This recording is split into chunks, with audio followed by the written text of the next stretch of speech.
presenting by Deep Music।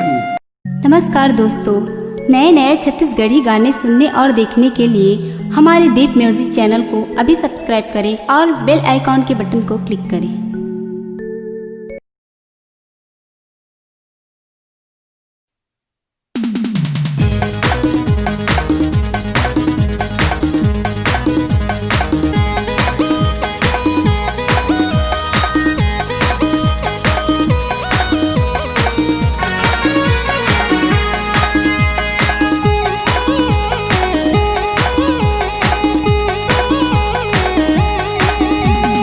आजकल के टूरी भैया थे टूटी बीड़ी दादा काय करो।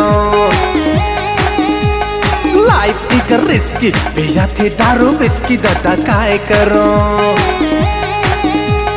मारे इस टाइम उधर के मोबाइल दादा काय करो। काय करो दादा मैं काय करो। काय करो बाबा मैं काय करो। माइंड पूरा सेंटी दिखते टूरी आंटी मैं काय करो। आजकल के टूरी पिया थे दारू बिस्की मैं काय करो।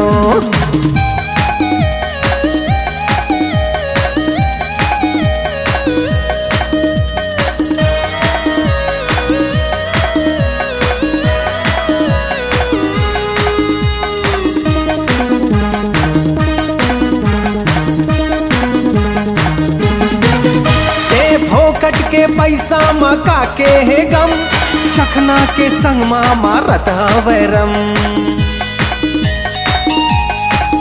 ये दादा के पैसा में काके है गम चखना के संग मारत वैरम। कुछ कहीं कहीं बेटा हो जाते जंग आगी लगा ही टूरी दिखे टम्बम। आजकल के टूरी दिखते बेवड़ी बेवड़ी दादा काय करो। आजकल के टूरी पिया थे दारू विस्की दादा काय करो।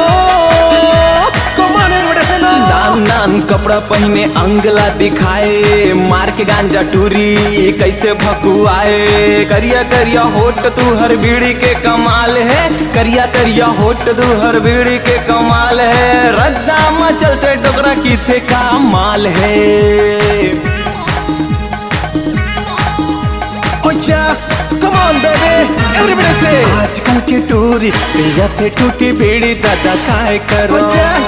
लाइफ की कर रिस्की पिया थे दारू विस्की दादा काय करो। काय करो दादा मैं काय करो। काय करो बाबा मैं काय करो। चिकनी चिकनी गाल कहत है सब माल दादा काय करो। आजकल की टूरी पिया थे दारू विस्की दादा काय करो।